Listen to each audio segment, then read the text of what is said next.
Hi, I'm Martin. This is my van. It's been my full-time home, this van, for about 3 years now.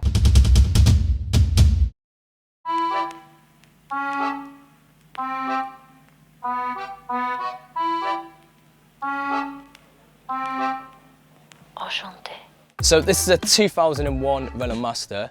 A little bit of a different one. This used to be a mini coach for airport transfers. So I'll talk about the floor a little bit later on, but I want to start with the actual engine and cab and everything itself. So this used to be a 16-seater bus, seats at the front, handrails, disabled access, just like any airport bus really. And when I got it, I flew out to Scotland and I moved into it the same day and just slept across the back seats, which wasn't convenient, but I needed to be on the road the next day from picking up the vehicle. And this is what I made from it. So yeah, it's a 2.8 Iveco derived engine in this one, which is a little bit different. Not many engines come about in this style of van with this engine, which is good. So I've got the extra horsepower and torque on top, which is nice because this is a heavy van. We're close to 4 ton. So yeah, first things first is the essential log burner. We all need a log burner in a van, even just for the looks and the smells and the noises, the crackles and the pops.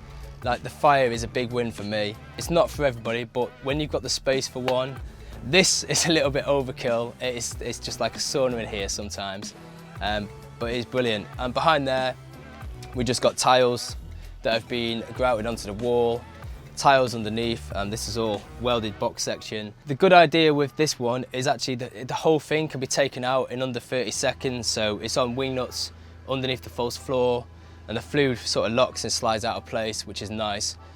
So if I'm in Europe for any time over the summer, I really will not be taking the fire with me because I've got other heating as well, so I don't need the diesel heating as well as the fire. I've come closer towards the fridge. This is a 3-way fridge, so it's the gas, the electric and the 12 volts. I try and only buy what I need to eat at that time. So this, yeah, it might even go in the future. We're not going to open that because it's just been full of beers for the weekend and it's probably just dribs and jabs and empty cans in there at the minute. But underneath the fridge, we've got a log store. So at the minute we haven't got many logs in there, so this comes right the way back and it comes up to where the toilet block starts, which is nice because who wants to go outside and do their firewood if it is a really, really cold, windy, wet day when you can just pick it up from inside the van.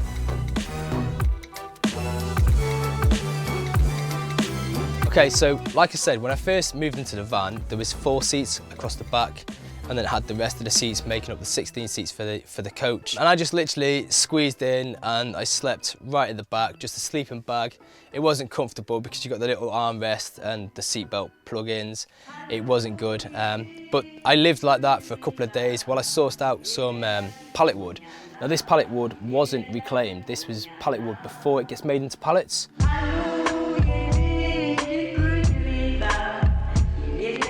So yeah, I paid £30 for maybe 100 pieces of pallet wood, which actually did this unit and made another unit for a friend of mine as well, which was good. And I had no skills when I started making this. A lovely chap that I know called John, he actually builds interiors and he wanted to teach me how to make my own cupboards, which was just incredible and was appreciated. So then it come to the bed. Now I've recently just changed my bed setup, but it used to be a sofa bed. So it was a leather sofa bed that I'd pull up in the daytime. I'd come to about here, so we had a nice chill out space, and I just found myself getting lazy and I wasn't making it in the morning, so I was just leaving the bed down as a bed all the time. So just recently that's all been ripped out and we've got a full mattress now, a nice memory foam mattress, which is lovely. So because this was a coach, it actually come with the air conditioning units all down the side and the light works. So I don't know if you've ever sat on an aeroplane, you've got the assistant board. It was sort of that sort of setup that was ran down both sides, length to length. Actually, this one had come to near enough where the door was, which made the van just feel so closed in and so small, which wasn't good because I wanted to try and make the space feel as big as I could, but still keeping it nice and cozy and easy to take care of. So I didn't take out the cupboards. I've just covered them up in a bit of, this is reclaimed wood, and then a bit of cladding along the side and a few trinkets, and that's what happened with them. But there is a little trick to them. So on this one at the minute, there is a key to keep it locked. So when I'm driving around, nothing can come down. And as soon as I went in there, we moved the key, which I think is a fantastic idea. You fold it down and we have a daddy long legs. Go away.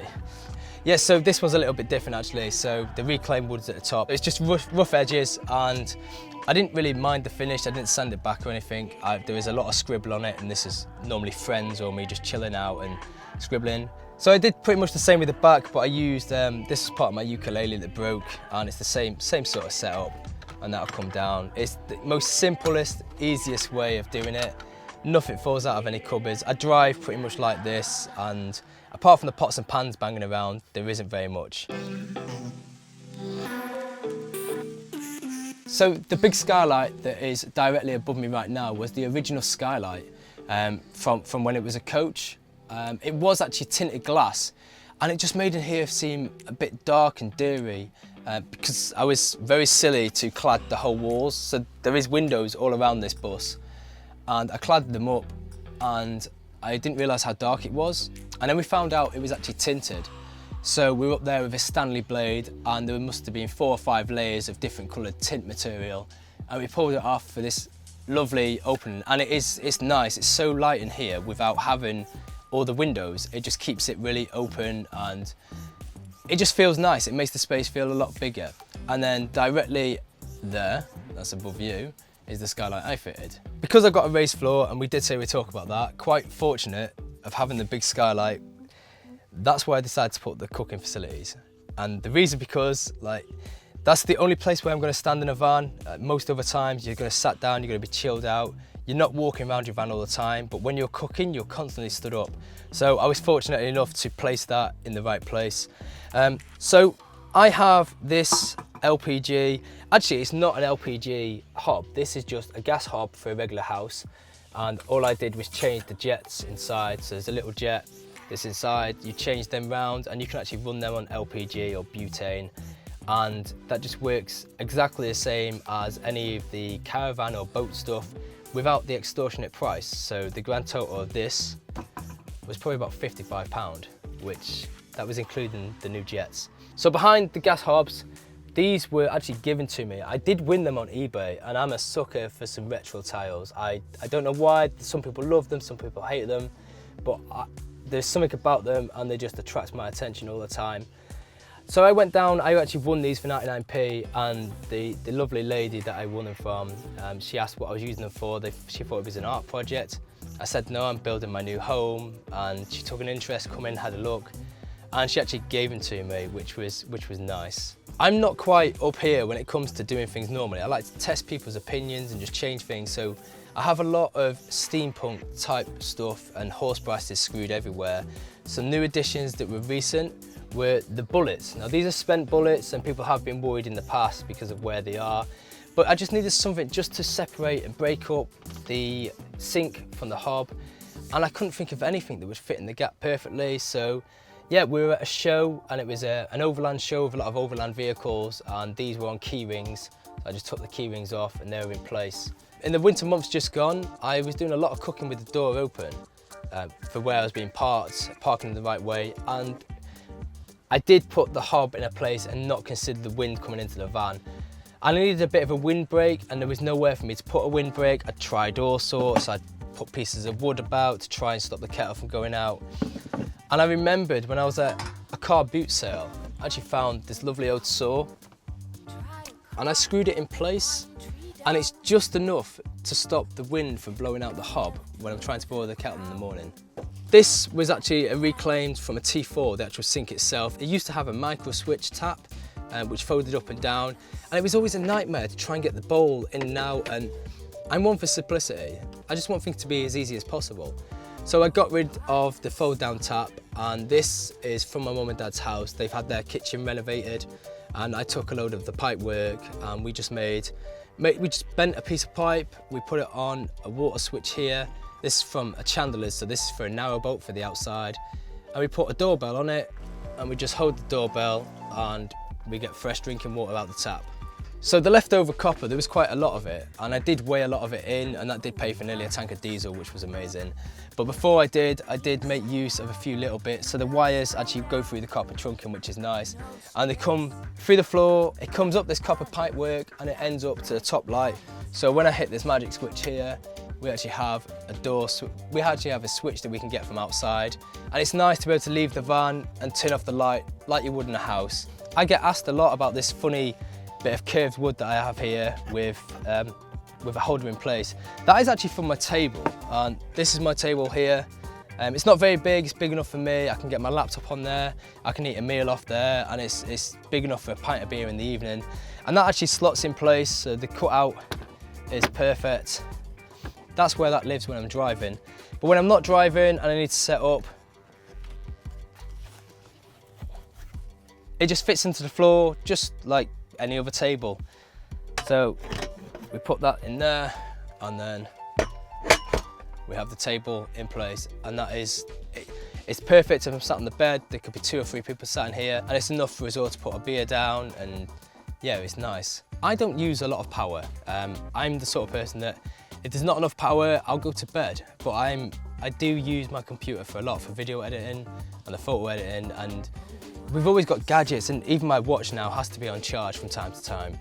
And it's nice to have the power. So in my setup at the minute, it's not an over advanced setup, it's just, I'd say quite a basic setup. So I have this battery here. This battery is probably twice the size of your average car battery. So it's probably about this long, and it probably weighs about 55 to 60 kilos. But it's a medical research battery, so the NHS, they have to, any contractor for the NHS that works mobile, so you might have seen the clinics that park up on car parks, their batteries can only have so many cycles, and through a contact, they realised that I was due a new battery, and so it was given to me, which was lovely. It keeps the cost down again. It is badged up as 110 amp hours, but there's 110 amp hours of usable power, so it's a 220 amp battery, which is nice. I don't need to have mains power, but it is nice to have mains power, and my laptop is quite sensitive, and sometimes it is nice to charge it and cycle the battery on the laptop properly. So I did go for, I would say, a moderately expensive pure sound wave inverter. It peaks at 2000 watts, and it can be a constant 1000 watts all day. It's never let me down. It's been through hell. We actually tested it with a dishwasher once, and we ran the dishwasher, which was, yeah, it was funny. Like, we were on a campsite with a dishwasher. It was only a tabletop dishwasher, but it still needed a constant 800 watts to keep the water warm and keep it going. And we actually powered it, and that was just from the solar on a sunny day. So solar-wise, I have got 200 watts of solar. Unfortunately, I went for flexible panels. Flexible panels work for a lot of people. For me, they haven't quite worked for me as well as glass panels, because I've come from using glass panels. So I have 200 watts of flexible solar. At the minute, I mean, we're a nice bright day at the minute, and even right now, my battery is full, and we're still bringing in a trickle charge. But as soon as I put any sort of load on, we can see that I'm getting around 4 to 5 amps on an average day, even in the cloudy weather. Right, so I did say about this being a coach, and we've just stepped out of one side, and I have a door on this side as well. So if I open the secondary door, which one, it is amazing having twin doors, because I can park on either side of the road, and if there's a nice view, I can have the door open, sit next to the fire, and I've still got a nice view. But I have this amazing storage. So the whole floor of the van has been raised, so this is where all the seats would have been, and all the luggage for the passengers would have been stored underneath the floor. And I really like going out in the kayak. I love being out in the sea, so I really didn't want to put my kayak on the roof. It wasn't going to be a viable option for me. I do a lot of wild camping, I do a lot of stealth parking, and just having a bright blue boat on the top of a green van just wouldn't work in the middle of a forest. So when this one come along with the false floor, I thought this would be brilliant, and I'll show you how long the kayak is. So I just pull the kayak, and it just comes all the way out, and then I'll put the wheels on the kayak, and we'll drag the kayak down to the sea, to the rivers, to the lakes, and we'll chill out for the day. So I had some firewood that I picked up on the way here, but also on this first floor I've got winter clothing, toolboxes, accessories, gas, extra paints and oils, a 70 litre water tank, which is just amazing to have onboard water and not have it actually underneath the van, because it can be as cold as it needs to be outside and that will never freeze. And if it did freeze, there's not a problem, because next to that is my secondary form of heating, which is a diesel night heater, which at the minute is running on kerosene. One question I get asked a lot of the time is, how much would it cost to do something like this for you? And your price is going to be different to my price, but I've done this on a very, very small scale, a very small budget. I didn't want to go over the top or have anything unnecessary or anything too modern, because I like to fix things myself and I'd be a nightmare with a computer, but give me a couple of spanners and I'll do my best to try and get it to work again. So this van cost me less than £1,000, which was incredible, because when I first seen it for sale on eBay, it was close to £2,500, and I just kept watching it, and it was actually listed in the wrong section of eBay, which was a win for me, because every time it kept coming back on, the price was coming down and coming down. And I got in contact with the people that were selling it, and I took a flight the same week out to Scotland to go and get it, and I actually got a further discount because they liked what I was going to do with the van. So without any of my personal possessions and my trinkets, so we're going to include the log burner, the foam, the insulation, the cladding, even the night heater and the cooking facilities. I reckon I've spent less than £1,000. So I just want to reassure people out there that you don't have to have the best of everything. Just make the best of what you have. If you can go out and find yourself a van and it's a few $100s or a few £100, do that. Just go with it and try and reclaim and just add little bits as you go along. Only a couple of days ago, I was offered £7,000 for this van, and that would have been a nice little profit if I would like to get rid of it. That isn't what's going to happen. This is my van. So I have a YouTube channel and I get up to some crazy adventures on there. This van has been off-roading more than most four-wheel drives have been off-roading. I've had it stuck in ditches, we've been towed out by tractors, we've broken down, and I keep coming back. But my videos are just, it's a diary about my life. It isn't always van life, it's not always vans, it's just me, but there's a lot of exciting trips that I go on with the van. So the van's been down to Portugal, hopefully it will end up in Morocco. If it's not going to happen this winter, it should happen next summer. I've just come back from the Outer Hebrides, just picking up a little bit of work on and off as I go along through job agencies and carrying on, and all that's to come in future videos.